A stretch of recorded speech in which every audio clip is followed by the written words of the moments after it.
Son 43 años los que se cumplen en una fecha como hoy del arranque de la gesta de Malvinas, de la guerra que ha marcado una generación, que ha marcado un país entero sin lugar a dudas. La Operación Rosario, que en realidad comenzó el 1 de abril, ya a las 9 de la noche cuando arribaron los buques argentinos en búsqueda de recuperar tierra soberana nacional, arrebatada, usurpada de manera ilegítima, como marca la historia propia de Gran Bretaña por los británicos en el año 1833, pero fue en 1982, el 2 de abril, cuando ya hace 43 años capitulaban las fuerzas británicas allí, se armaba un desmán en la casa de gobierno de Malvinas bajo la ocupación británica y era, si se quiere, el principio de una guerra que iba a durar algún puñado de semanas, sobre todo entendiendo cuando se dio la ofensiva británica y en el marco de la diferencia entre ambos ejércitos.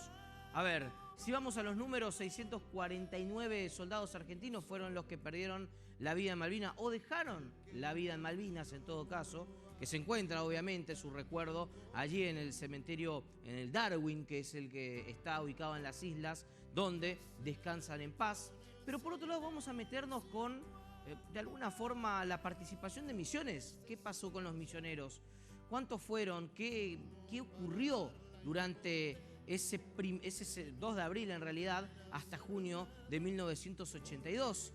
Bueno, fueron más de 400 los misioneros quienes fueron a batallar, quienes fueron a combatir a Malvinas, 460 para ser precisos, 9 murieron en batalla, un tema que hay que tener en cuenta justamente. Un centenar de ellos inclusive ha perdido la vida luego de la guerra, claro está. 350 de ellos continúan aún con vida contando sus testimonios y siendo un testimonio vivo de cómo los misioneros fueron a luchar a Malvinas. Por otro lado, otra cuestión importante en cuanto a las personalidades, si se quiere, que han luchado en Malvinas de misiones, obviamente vamos a nombrar al teniente primero Esteves, ¿no?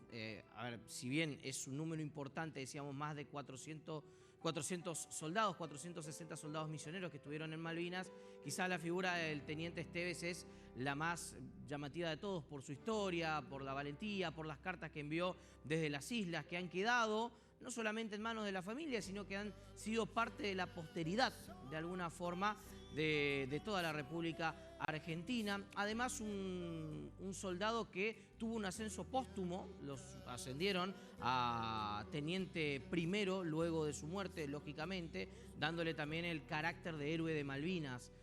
Y otro de los puntos interesantes que nos lleva a hablar de misiones en ese contexto fue el papel de Canal 12, aunque parece una cuestión mínima, la realidad es que Canal 12 aportó el equipo técnico con el cual se hizo la primera y única transmisión de la guerra, vía televisión, vía programación de TV, desde Malvinas. Es decir, Canal 12 también tuvo un rol muy importante a la hora de comunicar, ya que las imágenes que se conocían de la guerra de Malvinas, no solo en Argentina, sino en América Latina en sí, iban siendo absorbidas de lo que se hacía justamente en el momento de la conflagración y que se hacía con material y con recursos justamente misionero de Canal 12. Son algunos de los temas que uno puede desglosar acerca de la guerra de Malvinas, de qué ha pasado en nuestra provincia, de cuáles fueron los misioneros a quienes saludamos atentamente, a quienes todos los argentinos le deben su honor en un día como hoy, y es un día, bueno, más que histórico, más que reflexivo, para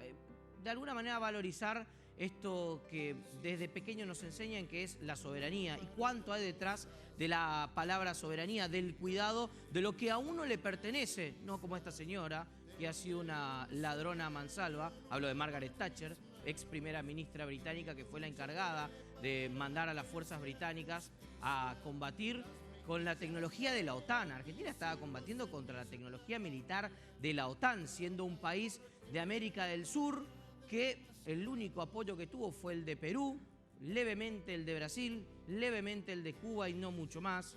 Hasta Chile mismo sirvió de base estratégica para Gran Bretaña. Fíjense, vamos a la web de Canal 12, a 43 años de Malvinas, el video inédito que rescata la historia de un soldado misionero. Claro, esto se ha conocido hace algunas horas, inclusive fíjense, se trata de Roberto Silva, un soldado misionero que combatió en Malvinas desde un pozo de Zorro en Monte Longdon. Su testimonio refleja el sacrificio de los combatientes y en paralelo Misiones homenajea a sus veteranos con una muestra histórica. Hablando de muestra histórica, justamente San Vicente, quien hace algunos días, nada más el fin de semana, llegó un ejemplar de un tanque Sherman, justamente para exponer de alguna manera en un día clave como el de hoy. Fíjense, estas son las imágenes, cubierto con la bandera de Argentina y con las imágenes de las Islas Malvinas. En un rato vamos a estar en vivo, obviamente, desde los actos oficiales, en Posadas tanto como a nivel provincial. Vamos a estar también en Leandro en Alem, pero eso en un rato nada más. Mientras tanto nos quedamos con estas imágenes y recordamos el arranque de una guerra que ha marcado generaciones, sin lugar a dudas, a 43 años de la Guerra de Malvinas. Sangre de gloria, odio contra amor, dioses y bestias, locura y dolor. Abriré las puertas de este vacío, porque el destino me lanzó hacia arriba.